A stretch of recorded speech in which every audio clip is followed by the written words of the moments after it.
Very good morning, students. So, we focused regarding the liver toxicity or the liver toxicants, which is going to cause the liver damage and or the hepatocytes cells in the last class. So, now let us move on to the next topic, that is nephrotoxic drugs, or even it is called as kidney toxicants, which causes toxicity in the kidney. So, the kidney is first of all considered as a functional integrate of the mammalian kidney, and it plays a vital role to the total body homeostasis, that is to maintain the acid base balance, because the kidney plays a principal role in the excretion of metabolic wastes and also as well as in the regulation of extracellular fluid volume, electrolytes, and even the composition of that particular contents. So, you all know, you have all studied in your physiology topics in the second semester regarding this kidney, right? Excretory system. So, very easy to understand. So, in addition to this, the kidney also synthesizes and it also releases some hormones such as renin and erythropoietin and metabolizes vitamin D3 to the active compound, that is 1,25 dihydroxy vitamin D3 form. A toxic result of the a toxic insult of this kidney, which is going to disrupt any or all of these functions, which further could have a profound effects on the total body metabolism which is taking place in our body. See, the particular active compound is very important, that is 1,25 dihydroxy vitamin. So this plays a very important role in this particular functioning, right? So this nephrotoxic injury, which is nothing but a damage to one or both the kidneys, it is going to cause the damage to both the kidneys or even one kidney also gets damaged, which mainly results from the exposure to a toxic substance, any one of these toxic substances like heavy metals, right? That is cadmium, arsenic, mercury, anything it may be. So these nephrotoxins, which are the chemicals displaying nephrotoxicity. Sorry. Of course, this further leads to more side effects, increased nephrotoxicity, and also change in the drug metabolism. That is a drug delivery and as well as drug metabolism, which could be seen a major changes in our body because of these toxicants affect to the kidney. Coming for the one such disease which is going to cause because of these exposure to the toxicants, exposure of the kidney to the toxicants, there is chronic kidney disease, that is also called as in short form CKD. In many of the slides I'll be saying like CKD, you just try to understand what is this chronic kidney disease. It is a common progressive disease which is characterized mainly by the permanent loss of the functional nephrons, right? Nephrons are going to be functionally damaged or injured. So this injured nephrons which are going to become sclerotic and further result in the death. So the remaining healthy nephrons which undergoes numerous structural, molecular and as well as functional changes in an attempt to compensate further loss of the diseased nephrons. So these compensatory changes which will further enable the kidney to maintain fluid and solute homeostasis until approximately 75% of the nephrons are going to be lost. Until 75% of the nephrons are going to be lost. So this CKD, that is chronic kidney disease, which is going to continue to progress, glomerular filtration rate decreases. If this CKD is going to continue or the progress, the further results in the decrease in the glomerular filtration rate, that is GFR, and remaining nephrons are also unable to effectively eliminate these metabolic wastes and as well as environmental toxicants from the body. Understanding? So these are going to further continue, or it is in progress. So you are going to result with a decrease in the glomerular filtration rate, and other nephrons are unable to eliminate metabolic wastes and environmental toxicants from the body which are exposed to the body. Those toxicants may be heavy metals or any other toxicants. So this inability, which is going to further enhance mortality and also results in the morbidity of an individual, that we have discussed already in the dose response relationship data, how you are going to explain with respect to the mortality rate, that is 50% mortality of the organism or the individual. Likewise, so we can see the enhancement of this mortality or the morbidity of the individual. So these environmental toxicants are mainly concerned which are exposed to the body, to our body. So mainly targeting to the kidney cells or kidney nephrons. Those are arsenic, cadmium, lead and as well as mercury. So since these metals are going to be present throughout the environment, and further it has been exposed or exposure to one or more of these metals can be unavoidable. We can avoid either by taking some precautionary measures or by managing that particular heavy metal toxicity. We can avoid exposure of these metals. We cannot avoid any of these metals which are exposed to the individual or the body of the particular person. So definitely either it may be through occupational or it may be through intentional, accidental, anything may result in the exposure of these heavy metals in one or the other way. So this is unavoidable circumstances, so we cannot avoid it. If that toxicants exceeds the capacity, of course that results in the toxicity of that particular toxicant in our body. So it is important, it is very very important to know that the way in which these metals are going to be handled by the target organs in normal and disease states, in the current or the recent estimates which has been understood by suggesting that 8 to 16% of the global population is going to be affected by the some form of this chronic kidney disease. They are going to result in the chronic kidney disease, almost 8 to 16% of the global population. So you can imagine, so this particular prevalence of this chronic kidney disease, how the risk of developing this chronic kidney disease is going to result, as the prevalence of the obesity, diabetes,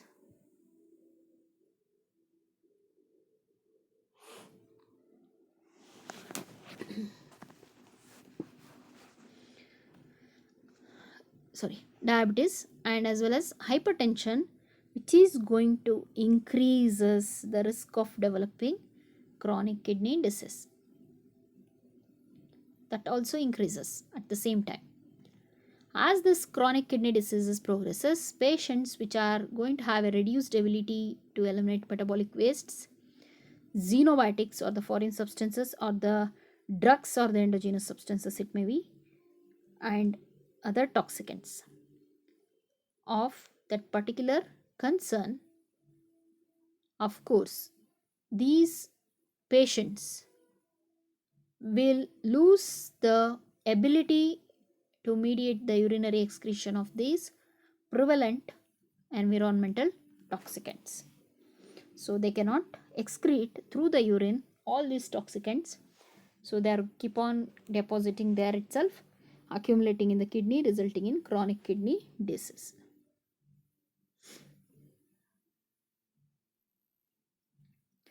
Since the environment is heavily contaminated by the metal toxicants such as arsenic, maybe cadmium, even lead and mercury, human exposure to one or more of these toxicants is nearly unavoidable. Just now I told you in the last slide Of course, we are going to get exposed to these heavy metals through the environment, right, while respirating, or even through the occupational exposure, working area, in the factories, industries, and all, as well in the laboratories also. So we cannot avoid this, but we have to manage. So understanding the way in which these metals are going to be handled by the deceased kidneys, which are going to address an important global health problem completely. So this chronic kidney disease is mainly characterized by a permanent loss of the nephrons and an eventual decline in the glomerular filtration rate, that is GFR. So these alterations are mainly accompanied by structural and molecular changes in the remaining functional nephrons, which is an attempt is going to be compensating for the loss of the deceased nephrons. So these changes, which includes glomerular, cellular and tubular hypertrophy, which further enhances renal blood flow and enhanced single nephron glomerular filtration rate, that is SNGFR, single glomerular filtration rate, single nephron glomerular filtration rate. In addition, this transcription and translation of these RNA molecule is also enhanced, which leads to the increase in the mRNA expression as well as protein levels. Togetherly, we can together these compensatory changes, which further increases the delivery of these solute to healthy nephrons and also enhances the rate of the solute uptake by the tubular epithelial cells. So in general, we can say that overall functional capacity of this hypertrophied nephrons is going to be enhanced as a mechanism in order to compensate for the loss of the deceased or injured nephrons.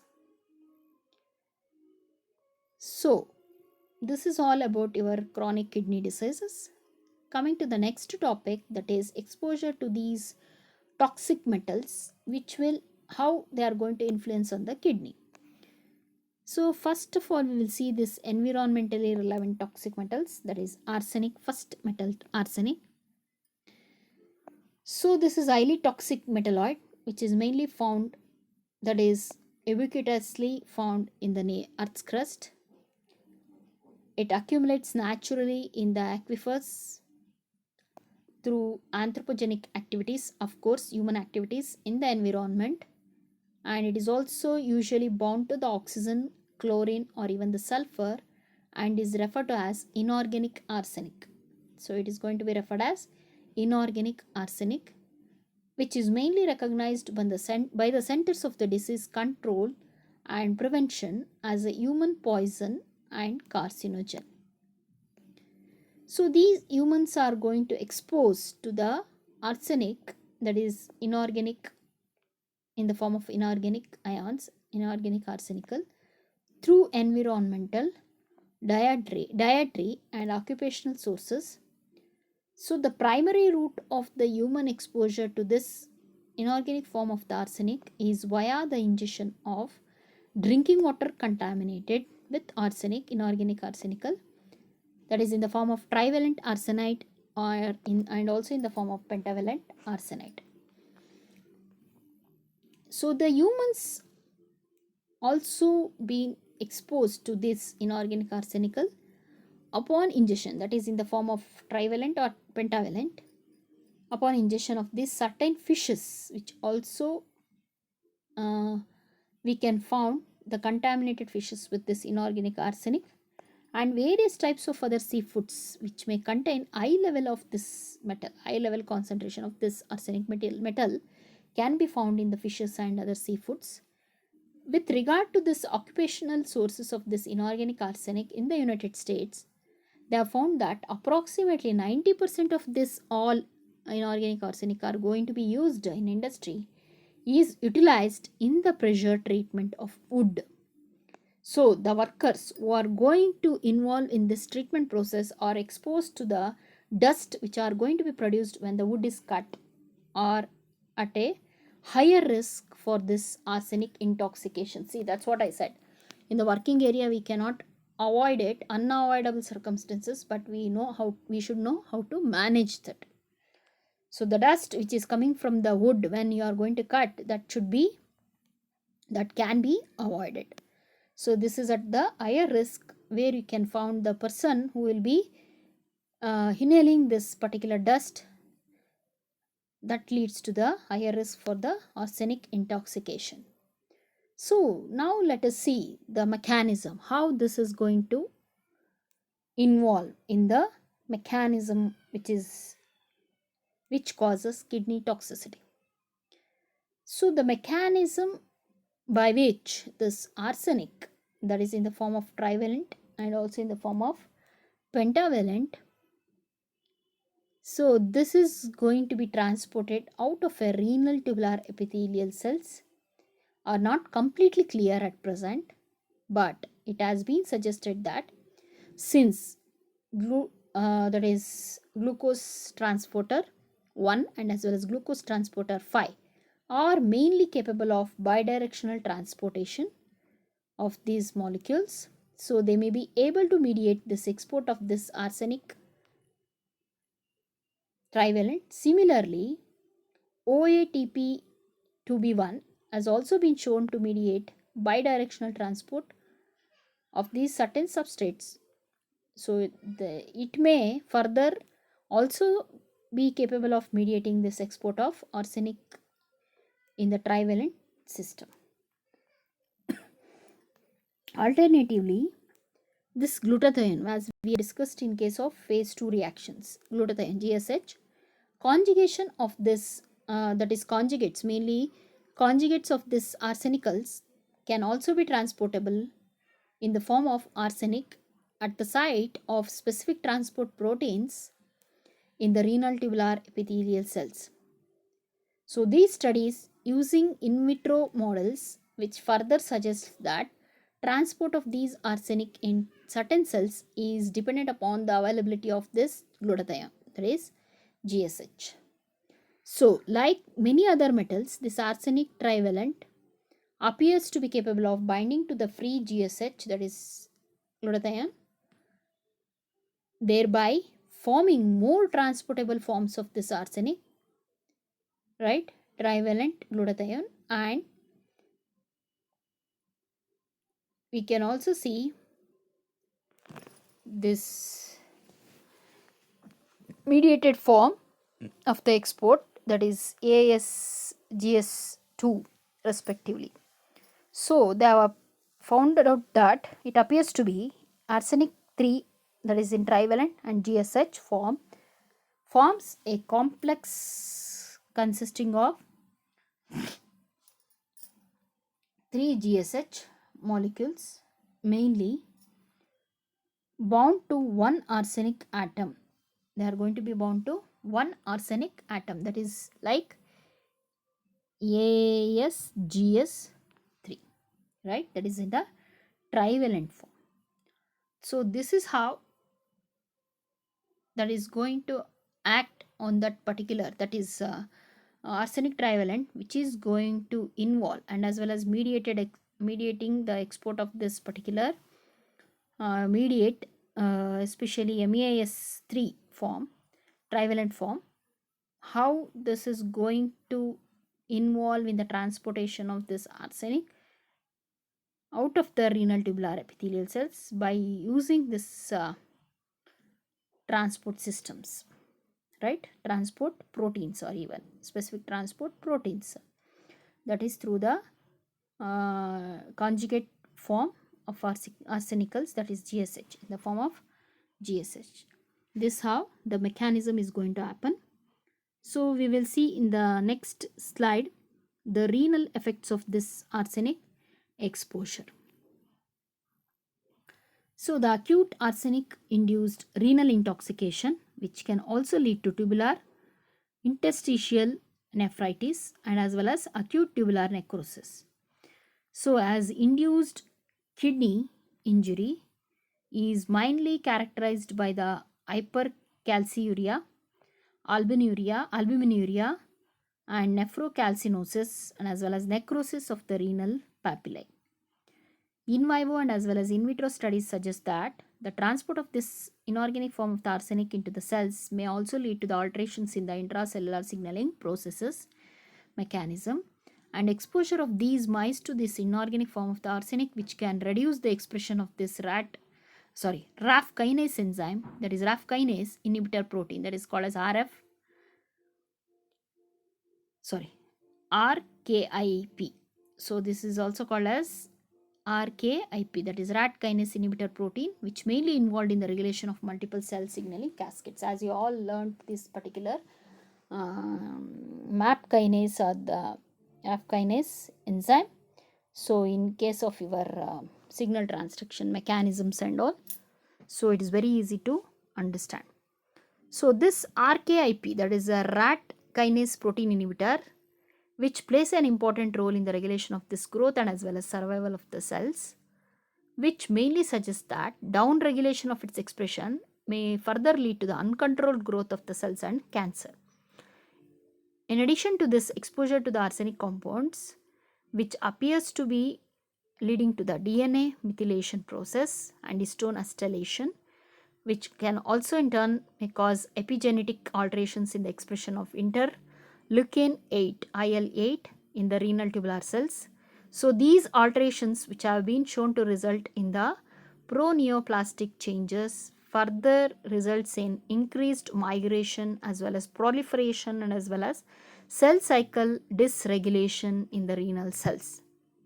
So these types of alterations, which will represent early steps in the progression of certain types of cancer. So this indicates the early steps in the progression of the particular cell types of certain types of cancers.